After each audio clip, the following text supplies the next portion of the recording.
Welcome to the Putback here on SNY.TV. I'm Ian Begley, SNY NBA insider, host of the show. We've got two great guests with us today to talk Knicks and the NBA for the next 20 minutes, half hour. First off, Tim Bontemps, senior NBA writer at ESPN, does a great job covering the league based here in New York. And Troy Mahabir, the Knicks recap. He's got a great show on YouTube. He's on Twitter. He's all over your social media, and he's actually has a show coming up, I think, 2 p.m., so keep an eye on that. But, fellas, as always, we're going to get it started here with the baseline. Knicks coming out slow at the Garden last night and getting down early. I think it was 12-0.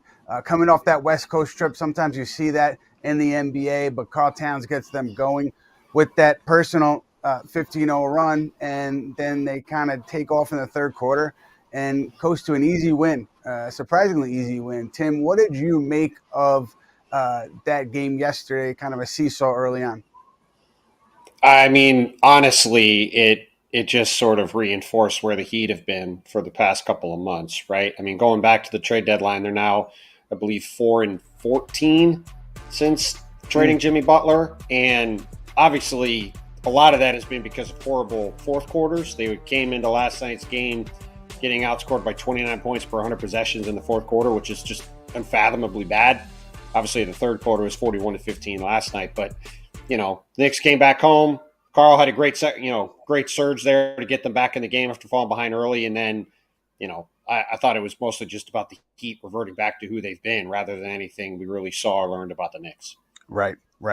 And Josh Hart, triple-double, tying Clyde Frazier for the franchise record single-season triple-doubles. I think he's now at 8.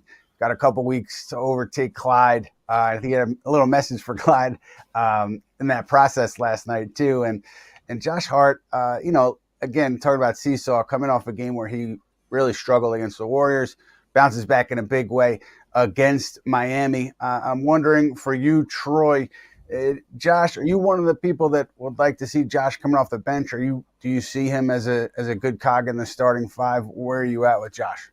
It's funny because Josh Hart for me was somebody initially starting off the season. You guys remember him saying, he doesn't know where he fits in the offense. And then he says that, and now he has a season that he has. So I think with Josh Hart and him being a starter right now, it obviously works because he does everything, all the little things that the starters don't do. When you have him on the bench, I can understand it during certain situations. You may want to put him on the bench. Maybe if you're going up against certain teams, certain lineups, if you want to, match certain lineups, maybe you do that. But I think for the most part, you've seen Josh Hart start the entire season, and I think good things have happened because of it. So it would surprise me heavily if he were to end up on the bench at some point in time, unless it's for a matchup situation in the postseason.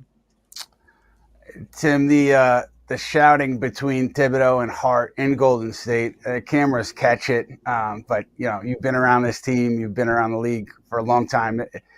Do we make too much of that, or is there more context needed? What are your thoughts there?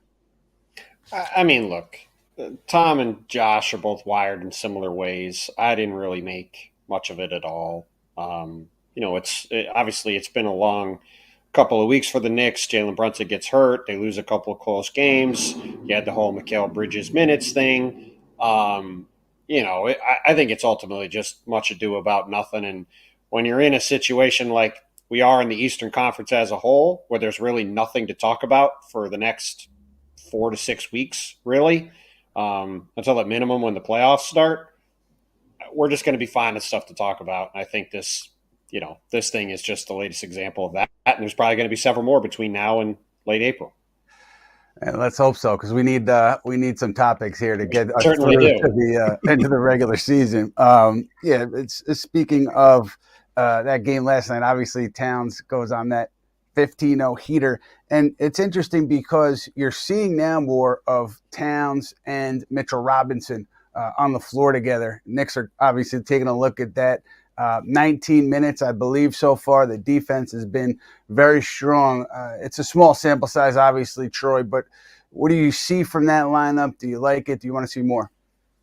It is phenomenal, Ian. Last night, I think we saw them play, like you said, the most minutes together that they played in the fourth quarter. And you think to yourself, why is he playing them in the fourth quarter? And I'm part of the minutes police, by the way, so I can say this. Why is, we're up, 20 points, 24 points. Why are they in? But then you realize they're in there because they need to gain chemistry. They need to understand how to play with each other. Mitchell Robinson's been out the entire season. And Robinson by himself had a very good game, probably his best game back as a Knick last night against the Heat. He was blocking shots. He was getting rebounds. He was actually putting the ball on the floor in the paint and making a shot inside the paint. This Mitchell Robinson has not been seen before. If he can get it together, gain that chemistry and the trust, which Towns mentioned at the after the game as being a big factor for these guys, if they can get that together, they are going to be a dominant duo come the postseason. And I'm not saying it's something that could potentially start, but if it's something you can go to late in game to close out for that defense, you have Karl Towns inside, then you have Mitchell Robinson able to go out to the perimeter, it changes the Knicks defensively. And I think the numbers speak for that as well, too. Yeah, Mitchell Robinson was in good spirits last night after the game, just joking around with Mikal Bridges and others. They were having a good time. So it's good to see the big man back and happy again after dealing with so many injuries, particularly this last one that dragged on. And Tim, looking at the defensive numbers recently, they've been very strong. The last 5 games before that Heat game, Knicks were number 3 defensive rating, and it coincides with Robinson, coincides with Jalen Brunson being out. You see stuff that is sustainable even when Brunson returns from this defense that, the Knicks can look to and fans can look for? I mean, yes and no. I mean, I certainly think Mitchell Robinson will help them a little bit. Being able to play him and Karl Towns together some will help. But, respectfully, Mitchell Robinson is not going to play that many minutes, and he's not Rudy Gobert. Like, he's a nice player, and he's a good offensive rebounder. But, I don't think he's going to resolve the Knicks' issues. And certainly when the Knicks are playing the Boston Celtics in the second round, the team they've gotten drilled by 3 times this year, I don't think Mitchell Robinson helps them at all against the Celtics. So, yes, he's a useful player. He gives them more depth. He gives them more size. He gives them a different dimension. But I've thought the whole season that he doesn't really change the Knicks' ceiling or the Knicks' path, because I just don't think you can play him much with Karl Towns anyway. And this has been a nice stretch that they've played, but I just don't ultimately think it's going to have a huge bearing on how the rest of their season goes. Right. And I guess a bigger picture question, Tim, before we get to a rare Jim Dolan interview is, what is the path right now? I mean, is it second round and out and then add around the margins? Because obviously they want to win a title badly here. They want to be a championship contender. Doesn't seem like they're at that level right now. How do you see this shaking out this spring and then into the summer? Yeah, I mean, I don't really see how the Knicks are going to get out of the second round. I mean, they're really locked into the 3. The Celtics are locked into the 2. And, I mean, look, I was at all 3 Knicks-Celtics games this year. They got drilled in all 3 games, and they weren't as competitive as the final score indicated. And it's just a horrible matchup for the Knicks. And I don't – again, look, injuries could happen. We saw Indiana get to the conference finals last year in part because Giannis Antetokounmpo got hurt and half the Knicks got hurt, right? So certainly – there's a world where that kind of thing happens and maybe the Knicks find themselves in the conference finals. But I just think if you look at it right now, they might be the 5th best team in the league, 5th or 6th or 7th. Like, they're somewhere in that kind of range. The problem is either the best or second best team in the league is going to be waiting for them in the second round of the playoffs. And there's just no real way around that. And then when you look ahead to the summer, all right, well, what do the Knicks do? They don't really have a lot they can do. As you guys both know, they traded just about everything they had nailed down to get Karl Towns, to get Mikal Bridges. They put this team together with the thinking that, okay, we're going to have a 4 or 5 year window where this team could potentially be good enough to win. And then they might be right. I mean, the Celtics only have another year or 2 at max with this current group before they're going to have to start shedding some money to clear payroll and get their luxury tax bill down from the $500 million number they're looking at for next season. But we could also be looking at a situation where the Cleveland Cavaliers are just a younger, better version of the Knicks, potentially, at least, if this regular season means anything. So, none of that, I don't mean that to sound completely defeatist if you're a Knicks fan listening, thinking that there's absolutely no path for this team going forward, because I don't think that's the case. Like, I do think when you have an extended runway with a team in the current league with the financial restrictions that are coming online, you're going to have an opportunity or a few opportunities to break through. But, they are, I think, going to need either something to materially change with the roster or something to materially change with the teams around them, because, I do think they could beat the Cavs in a series, but I don't think they can beat the Celtics. And as of now, it's hard to see how the Knicks get better outside of other teams getting worse. Yep, the injury factor is something you mentioned, Tim, and that always creeps up some way, somehow. Interesting thing to me is if this creeps up and bites the Knicks again, let's say in the second round of the playoffs, how much is the discussion about minutes over the course of the season, Tom Thibodeau, that theme that Mikal Bridges, brought to the forefront last week. I just wonder how that plays out if the Knicks are the team that deals with injuries. But Troy, James Dolan sitting down for a rare interview, the friendly confines of the Roommates pod. He was being interviewed by Josh Hart and Jalen Brunson. And I'm sure you saw it, Troy. And as someone who has rooted hard for this team for a long time, followed this team for a long time, what were your impressions of the owner? It's James Dolan, I feel like, has had the biggest story with the fans across the league, because initially, if you followed this team for a long time and you saw Dolan's involvement with the team a couple of years ago, you have a certain feeling about him. But he's been kind of not gone, but not around the Knicks for a while. You're not seeing him kind of out of sight. But then sometimes you see him outside of some of the other issues that happen, obviously, around the NBA. But apart from that, he's not really doing much with it. You don't really see him a lot, or not around the team a lot. So you don't know what's going on. In this interview, I felt like it was a huge, opening for fans who don't really know Dolan, know what's been happening with the team or what's been going on with the team, to understand where he is, his role, Leon Rose, where he is, and his faith in the team and everything that he spoke about with this current roster. One of the biggest things, and one of my takeaways from the interview, is the fact that he said with this team, he expects them to be together for the long haul, for the long term, play many, many seasons together. And the reason I mentioned that, I'm sure you know it as well too, Ian. There's a number of reports out there almost weekly with, the Knicks linked to this star or that star or this star, and maybe potential moves that could happen in the offseason. But hearing Dolan say that, it kind of made you think to yourself, well, this is the team that we have moving forward. And if that's the case, what can we add to it to be better? Because I do agree with Tim in that regard, that the Knicks do have this squad and it is good. They can compete, but to what level? How far before they reach their ceiling? Because I do think there is some things that are still needed to add here. But as James Dolan mentioned in that interview, it's likely this is the team that we're going to have for the long run moving forward. I would just add there quickly that, yes, Dolan did say that, and obviously he signs off on everything that ends up being decided. But any kind of big decision there, I think, would be Leon Rose's to really make. And so I just think that going into the postseason, you see how things shake out. You see if anything shakes loose. There are nuclear options there that I don't think the Knicks want to do, but they are there if certain situations arise and you flame out in the postseason. So I wouldn't necessarily, set in stone the idea that everybody who's here now is going to be here the next 4 or 5 years. Tim, what did you take away from Dolan's interview there?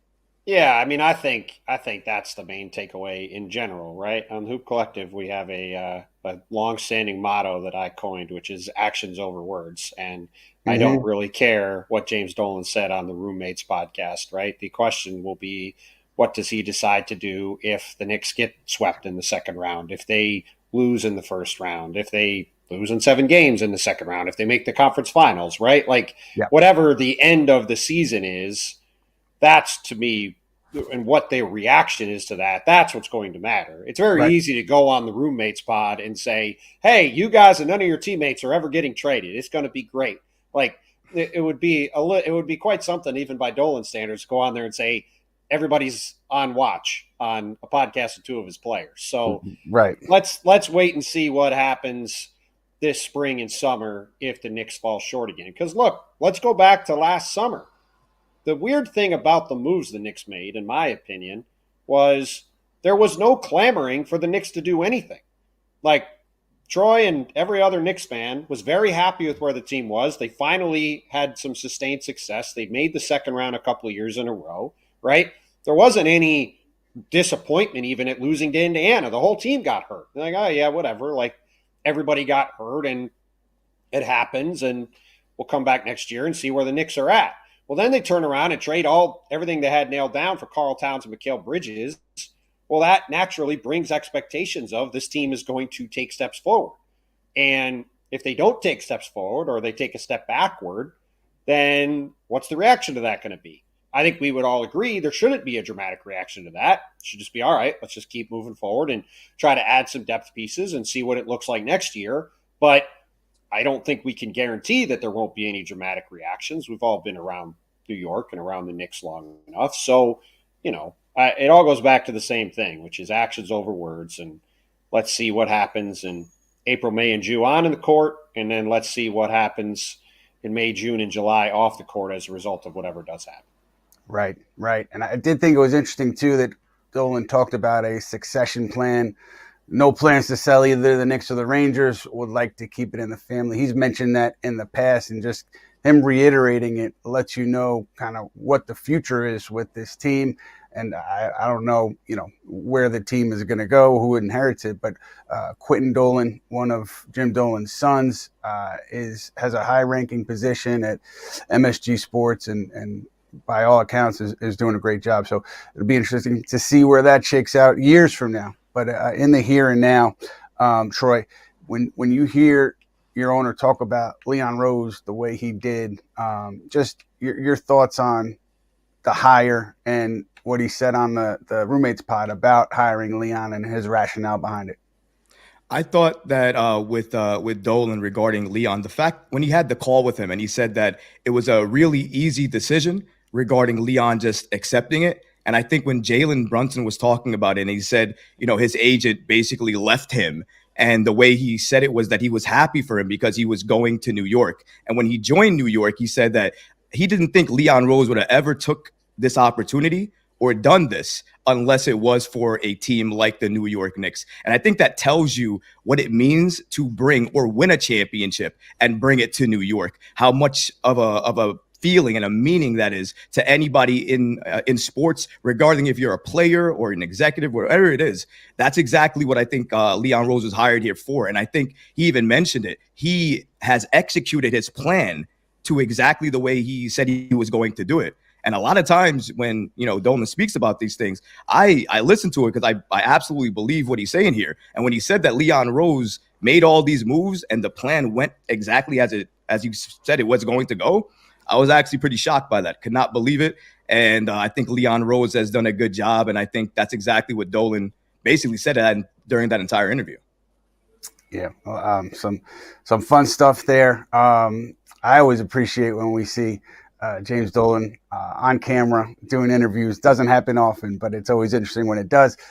We are going to pivot now to the What We Learned section of the show. What We Learned, presented by Binghamton University. Binghamton University was named the top school in the SUNY system according to recent rankings from the Wall Street Journal and Forbes. Visit binghamton.edu for more. Jalen Brunson, obviously, all Knicks fans want to know, when's he coming back? Is he going to be back before the postseason?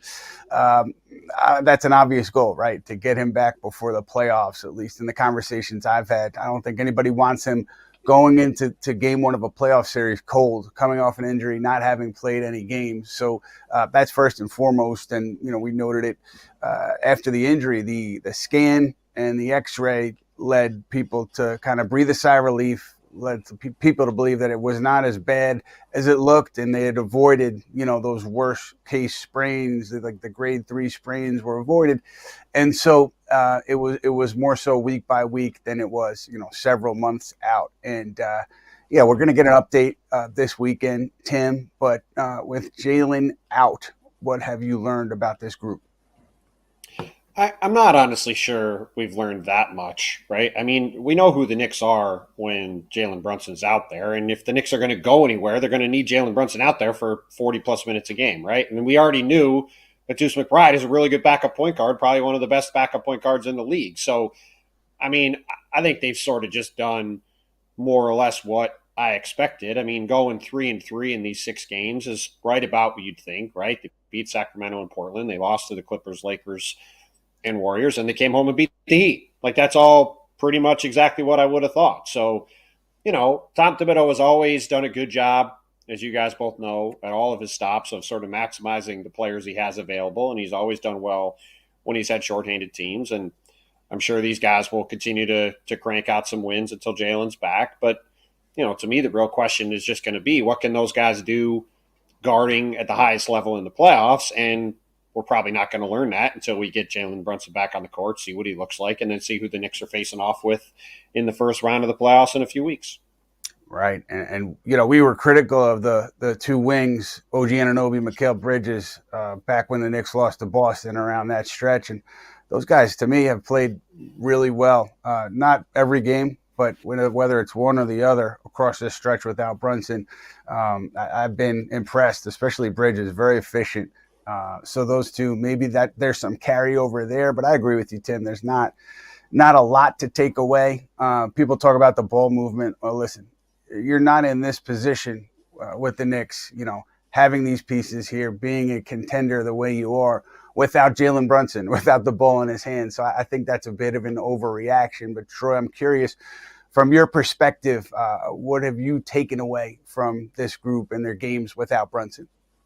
Well, it's when I watch this team without Brunson, I always look toward the end of quarters, toward close games to see how they can close without JB. Because the biggest thing for me with this Knicks team is how the bench looks and how this team responds to adversity under certain situations. If it's a close game, for instance, who's going to take over if Brunson's not there? In certain situations, like against the Warriors, really, we had nobody. Once the game was tied late, nobody could really close out that game. If the Knicks are blowing out a team and they're moving the ball and they're doing all of this, that's really the best way to win without Brunson, giving yourself such a huge lead that nobody else could come into the game late in the game and take over it. I thought this team responded exactly how I expected them to. I thought they would be better defensively with Miles McBride into the starting lineup. That has definitely been the case as well. Their defense with Brunson out has taken a step up. With Brunson coming back, the interesting part is, will the defense go back to what it was, or will it continue to remain the same? Now, if you take Deuce out, it kind of leads you to believe that the defense will probably go back to what it was.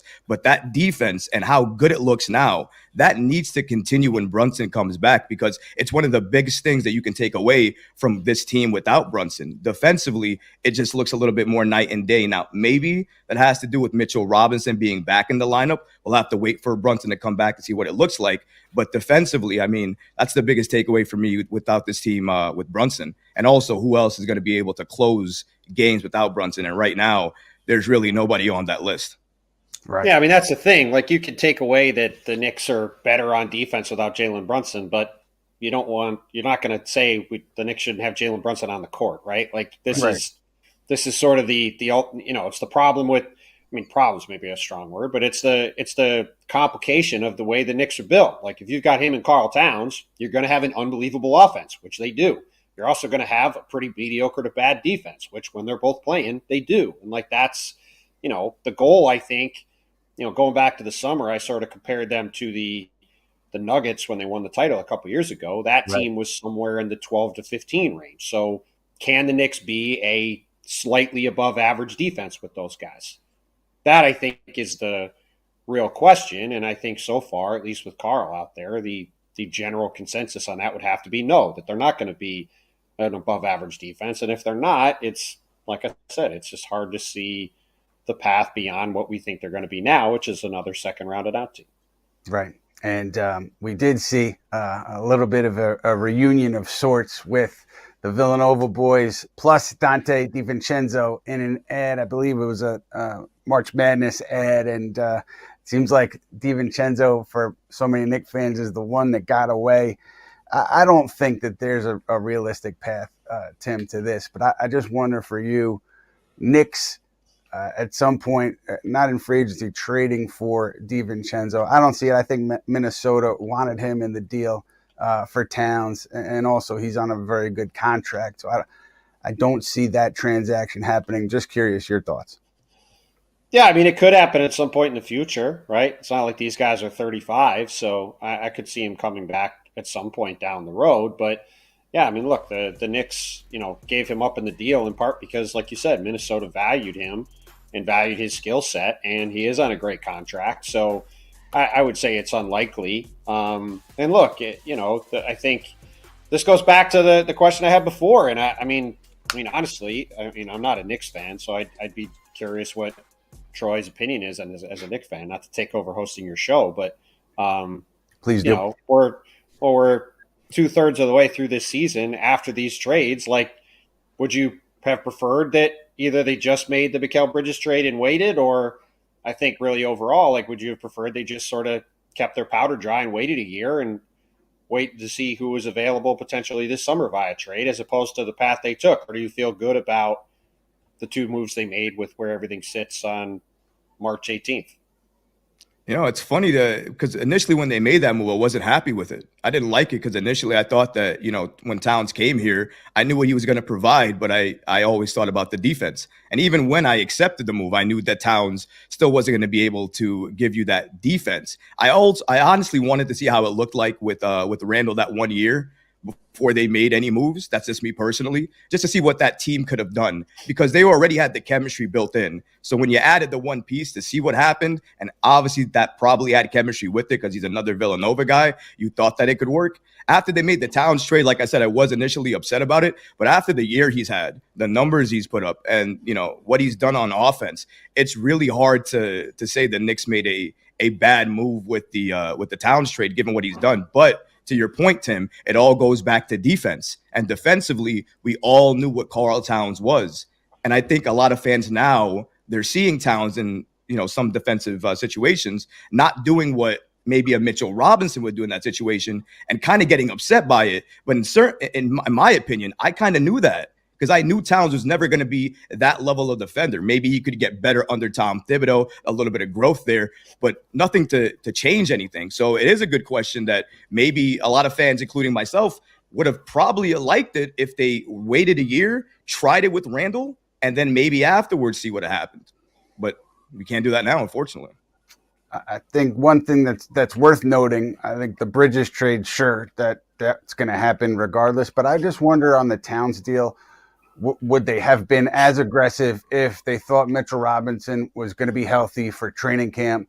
Obviously, they knew he was going to be out for a while when they traded for Towns. I think that factored in. And obviously, not being able to bring Hartenstein back was a killer for them because he was such a huge part of what they did the year before. And the one thing on Randall, to me, if you're going to give it a shot with him for 1 year, you have to extend him, because having him go into a season where the expectations are super high and he's facing a little uncertainty with his deal potentially ending that summer, I just think that's a recipe for bad things. So if they were going to go in with Randall this season, I think you have to extend him. I don't think the sides ever got anywhere close on an extension, so I think that was part of it as well. And I just wonder too, like, how long can you wait? And then who else becomes available? There's always somebody available, like De'Aaron Fox. Like, there's always somebody who's going to be available. Tim, we talked about it, I think, for 5 years at this point. But teams hoping and praying that number 34 in Milwaukee saber rattles and tries to exit Milwaukee. But this thing is, it's always kind of difficult to pass on a trade like a Towns trade because you don't know what's coming next. Yeah, I mean, the problem is I do think it just locks you into a ceiling with your team. It's just very hard for me to see how Karl Towns as a center is going to be better than a team that's probably going to lose in the second round. And he's a great player. And Troy, you're 100% right. He's had a phenomenal season. He's adjusted to New York brilliantly. He's been super fun to watch. He was a deserving all-star starter. He's been great. But his flaws are so pronounced that it is going to be difficult for these guys to really advance beyond the team they are now. And there's again, you made these trades. This is the team they have. They are very much locked into this group. Now, maybe Karl will get better defensively. Maybe they can make some other moves. Maybe they do have really good players they can trade, even though they don't have draft picks. So they have some flexibility, but it was a fascinating bet at the time. And it's a fascinating bet going forward because, Ian, you cover the Knicks forever. You know how this is. They were so patient for so long in such a abnormal way for how the Knicks have operated. And then in a 3-month span, they pushed all their chips in on these two guys. And it's just a fascinating bet. And, it is a thing that we're probably going to be talking about for the next 3 or 4 years to see where it lands. But it's going to be really, really interesting to see what the ultimate ceiling of this group is. And, we'll probably look back in 2028 or so and say, we'll only probably until then be able to say, was this the right path for them to take or not? Right. Yep. They do have a little bit of a runway here. With that, we are going to move on to the Talkback section of the show where we take questions from you, and we're joined by my friend and yours, Matthew Spendley, the Big Spend. He has got some questions to relay to us. Matt, what do you have? Hi, guys. Thanks for having me on, and thank you for joining. I want to start with Mikal because I know we've talked about him a little bit, and last 5 games since Brunson's been out, 3 times he's got to the line at least 4 times. Before that, in the rest of the season, he had been at least 4 times to the line in 5 games. So he's been much more involved. I think he's also been more aggressive. So, Troy, I want to start with you, just what you've seen from Mikal since Brunson's been down. I think Mikal Bridges has stepped up, especially after that conversation, I think, with Tom Thibodeau. Not saying he wasn't having a great season beyond that, but I think after he had the conversation with Thibs, they kind of cleared the air and had everything out. I mean, he hit the game winner that night after he had the conversation. So, I mean, clearly something's working, something's clicking. His aggressiveness, his ability to attack the rim, attack and get free throws, which he really wasn't doing a lot. This is the type of Mikal Bridges the Knicks traded for. You need that aggression. And honestly speaking, something that I want to see from Mikal Bridges, and I hope the Knicks will do this at some point in time, he needs more opportunity with the ball in his hands. I think he can thrive if he's able to do that. It might even get him going earlier on. And I think the way to do that is to really have him play the RJ Barrett role. And the way to do that is to sub him out early and then have him play more minutes with the second unit. Now, it's kind of hard to say that when you see Karl-Anthony Towns drop 15 points straight last night playing with that same second unit. However, I think Mikal Bridges has it in him to be able to lead a second unit, and I think the Knicks have the opportunity to do that now with him. And, Tim, I know we talked about this a little before, but I'm curious for you as we approach the playoffs. I think there's been a thought, well, listen, you have Brunson out. Now you have these guys that can kind of be a little more ball dominant. Ian mentioned OG and Mikal that have done more scoring, and then you place Brunson right back in, and then boom, they're more comfortable. They've been more involved in the offense. So I'm curious, approaching the playoffs for a guy like Mikal that has had to step up in Brunson's absence, do you see that being a big difference, or do you think once Brunson's back, they'll kind of just settle into the roles that they had? The Knicks didn't have an offensive problem. They had one of the best offenses in the league. This is a semi-ridiculous conversation. I don't mean your question directly, just like the whole idea of like, well, what do they have to do with Mikal Bridges? Their offense is already one of the best offenses in the league. That's why you have Jalen Brunson and Karl Towns. Like, yeah, those guys are going to have the ball in their hands more because they're way better offensive players than Mikal Bridges and way better offensive players than OG Anunoby and Josh Hart. Like that's how this works. It's not like, well, hey, we got to make Mikal and OG feel good, so we're going to take 20% of the touches from the 2 better players to like give these guys the ball more.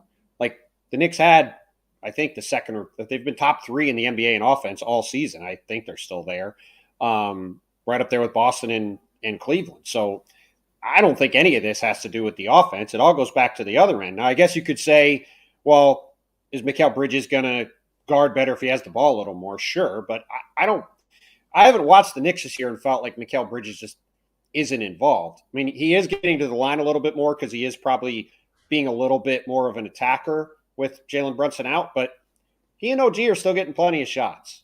So to me, everything about the Knicks goes back to me, how good can their defense be and what do they have to do to try to get better at that end? And anything about their offense, like I think with Jalen and Karl Towns, especially the way Jalen has operated in crunch time, I don't think they should change anything at that end of the court at all.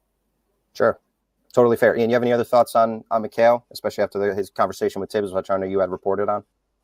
Yeah, I think that the one thing where I go is sometimes, and it's been referenced in this locker room, when this team is hitting shots, they do play harder on defense. That was an issue that Mikal Bridges brought up regularly earlier in the season. So not saying specific to Bridges or OG, but I think there is something to player kind of being involved offensively, being in a rhythm offensively, and then defending better. So maybe that I don't even see that as a huge factor here because we don't have the evidence of Bridges, again, like Tim said, not giving you 100% effort on defense. I think he has done that night in and night out. So, yeah, everybody kind of reverts to their roles pre-Brunson injury, and you lean on the defense and you see where the defense is. That's where this thing is going to tilt, win or lose. Sure. All right. So we got 15 games left for the Knicks before the playoffs. So I'm going to ask each one of you guys, going to go right down the line, starting with you, Troy. Last 15 games, what are you looking for? What's important before the playoffs?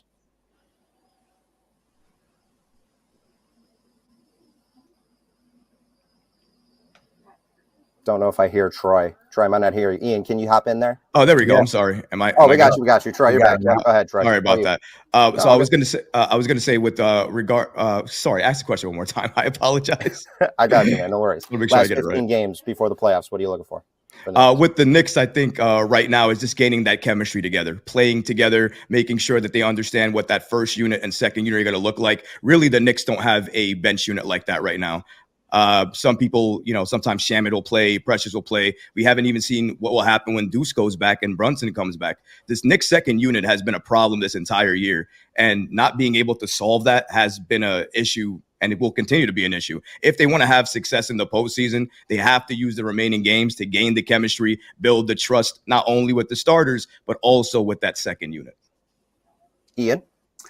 Jalen Brunson's ankle. I think it's as simple as that. I think that, nobody wants Brunson. Nobody, meaning people with the Knicks, want Brunson going into the postseason cold, having not played any games. So the key is to get him 100% healthy. He might be pushing to get back before he's 100%, but I think everybody over there wouldn't let that happen, would want him to be 100% healthy before he returns to the court. Get him in a few regular season games, allow him to get some rhythm, and then you go from there. I think that is probably the biggest key for this team is the health of the ankle, getting him back on the court before the postseason. Yeah, Jalen Brunson's health for sure. Yeah, Jalen Brunson's health for sure is the obvious one. And then, I have been definitely the one downplaying Mitchell Robinson's impact of basically everybody around the Knicks all season. But he is back healthy. He's got to get himself in shape and in rhythm, get him out there with Karl Towns some. Again, we're talking about 19 minutes on the court together. There's really nothing to be gained from that, but they've got a month to play. Get them some minutes together, get Robinson out there for an extended period and see what he looks like. I think those are the only two things that matter, because with 5 losses separating them from Boston in second and Milwaukee and Indy in fourth, there's really nothing to worry about or even think about from a standings perspective. And frankly, it's that way across the entire Eastern Conference. It's pretty weird. There's really not anything to talk about for the final month of the regular season other than this desultory race for these play-in spots where all these teams are losing all the time, and then where Milwaukee, Indy, and Detroit all finish. So beyond that, it's just about the Knicks getting healthy and seeing what Mitch looks like. And what there is to talk about, because it's March, though, in New York, St. John's. Last thing, Ian, I know you tweeted about it. How far is St. John's going in the tournament this year? They're definitely going to get to the second weekend. I just worry that the shooting kills them in one of those games in the second weekend. So, yeah, I'll say out in the Sweet 16. All right, you're on the record. Thank you, guys. Fellas, we're gonna wrap here because Tim brought it up, and it's a good point. The only thing that I think is worth watching right now is that Indy, Milwaukee, Detroit kind of race, if you want to call it that, because it impacts who the Knicks match up against. Troy, I'm going to start with you. The team that you fear the most out of Indy, Detroit, and Milwaukee. Team I fear the most. I got to say it, man. I think Detroit is a monster this year.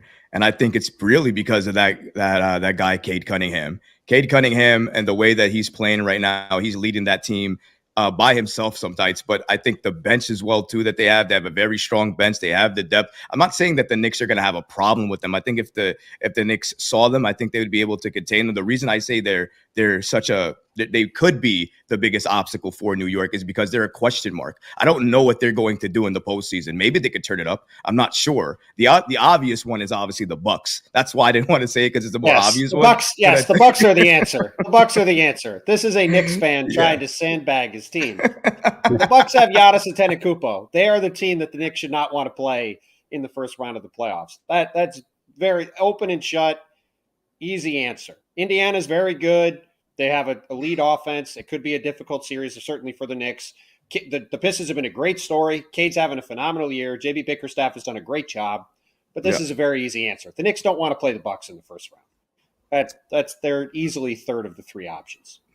And went with Detroit, like obviously great season. They've had some great performances in the Garden, but that's a young team without the playoff experience. So you wonder how they react to that big stage too. And that's just something I think about when you think about that Pistons matchup.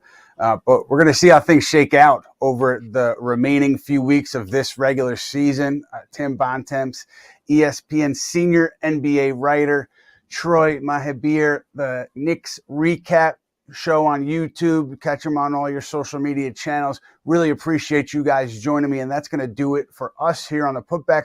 We've got another show in 2 weeks, and next week we're going to do a mailbag. So keep those questions coming in for that mailbag, and we'll talk to you then.